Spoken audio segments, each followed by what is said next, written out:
তো হ্যালো বন্ধুরা, আমার কিন্তু লাউ শাকটা রান্না হয়ে গেছে। আলু আর কুমড়ো দিয়ে রান্নার রেসিপিটা শেয়ার করতে পারিনি, কারণ আমি এখানে ভাজার জন্য সবজি কাটছি। আলু, বিনস, গাজর আর একটু বেগুন একসাথে মিলিয়ে ভাজা করব। ডালের সাথে ভাজা। শাকটা দেখাতেই ভুলে গেলাম, মাথা থেকে আউট। কী কী দিলাম বলো শাকটায়?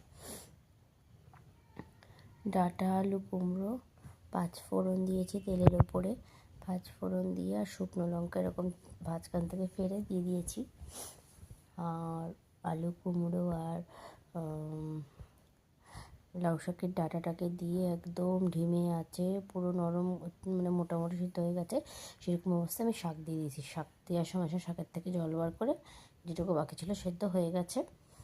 তো কাঁচা লঙ্কা দিয়ে দিলাম, এটা কুচি কুচি করে, কারণ ওরা খুব ঝাল খায় তো। আর মিষ্টি দিইনি, কিন্তু আমরা একটু শাকে মিষ্টি খাই, ওরা শাকে মিষ্টি খায় না, তাই জন্য মিষ্টি দিইনি। একটু হলুদ দিয়েছি, ব্যাস।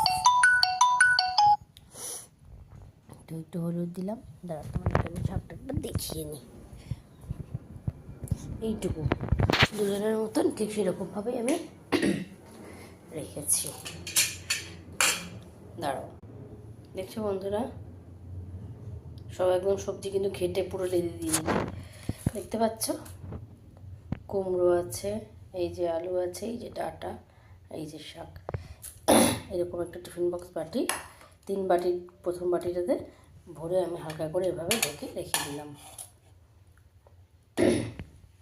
দেখতে পাচ্ছ বন্ধুরা, এভাবে ঢাকা থাকবে, গরম ভাবটা বেরিয়ে যাবে। তো চলো, আমার মতন কার সাথে একই জিনিস হচ্ছে। চালালে শীত করছে, বন্ধ করলে গরম লাগছে। আর আমি এরকমভাবে পাখা দিতেও পারি না, এক দেওয়ার থেকে না দেওয়া ভালো। ব্যাস, পাঁচফোড়ন শুকনো লঙ্কা তেলের উপর দিলে একটা ঝাঁজ আসে না, সেই ঝাঁজটাই সারা ঘরের মধ্যে ঘুরছে। রান্নাঘরে জানালাটা বন্ধ রেখেছি, নাহলে না মশাই যে বসে আছি একদম মানে ছিঁড়ে নিয়ে চলে যাবে। ওটা মশা মানে বিভৎস পরিমাণে। রান্না করার জন্য তো রান্নাঘরে তেল জ্বালানো যায় না, আমি মনে করি সেটা একটু বেশি বিলাসবহুল হয়ে যায়। তো এত কাঠির গন্ধও ভালো লাগে না আমার। ঠাকুরের বাসন মাজা হয়ে গেছে, আমাদের বাসন মাজা হয়ে গেছে, ঘরটা পরে মুছবো বেলায়।